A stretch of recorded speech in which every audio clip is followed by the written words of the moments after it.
Solve using PEMDAS. 42 times 6 divided by 2 minus 6 squared equals. So, let's solve using PEMDAS. So, P is for parentheses. E is for exponent. So, wala tayong parentheses. So, let's proceed to exponent. So, unahin po muna natin yung exponent. So, 42, kopyahin muna natin. 42 times 6 divided by 2 minus, so unahin natin yung exponent dahil nauna po yung exponent dito. 6 squared is 36. That is 6 times 6. Next is multiplication. So, halimbawa na itong dalawa, multiplication and division, pwede siyang magka-interchange. So, mamaya ipapakita ko po sa inyo. Tapos, same din po yung addition and subtraction. So, for example, multiplication yung nauna, tsaka division. So, unahin mo yung multiplication followed by division. Pero, kung division yung nauna, tsaka multiplication, so, unahin mo yung division sa multiplication. So, yung MD pwede magka-interchange, yung AS pwede din magka-interchange as long as hindi mo uunahin yung AS dun sa MD. So, ano ba yung AS? Addition and subtraction. So, na-solve na natin yung exponent.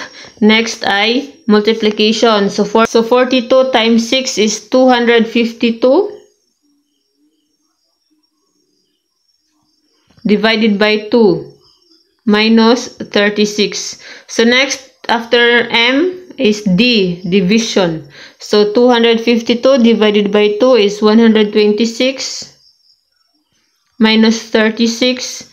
Correct answer is 90. So, kahit baligtarin mo to, 42 divided by 2 times 6. So, halimbawa, nauna yung divided by 2 times 6. Same pa rin po yung answer. So, again, so, as I have said nga po, so 42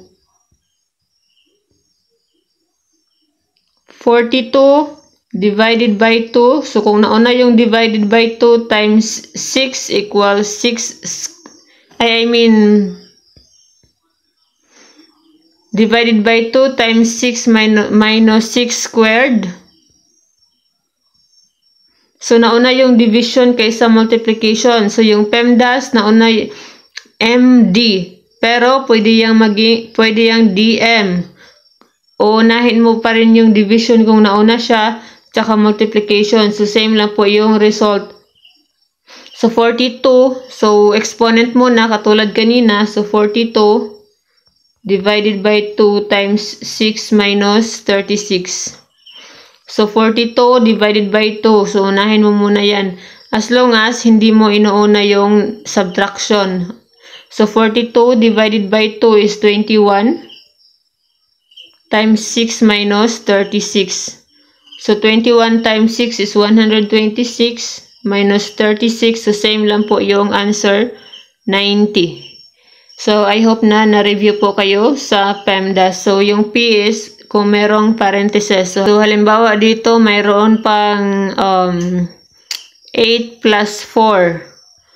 So, yung 8 plus 4, dahil nasa parentheses siya, so siya yung unahin mong isolve. Tapos, itong exponent. So, that's all for this video. Sana po ay meron kayong na-review sa PEMDAS.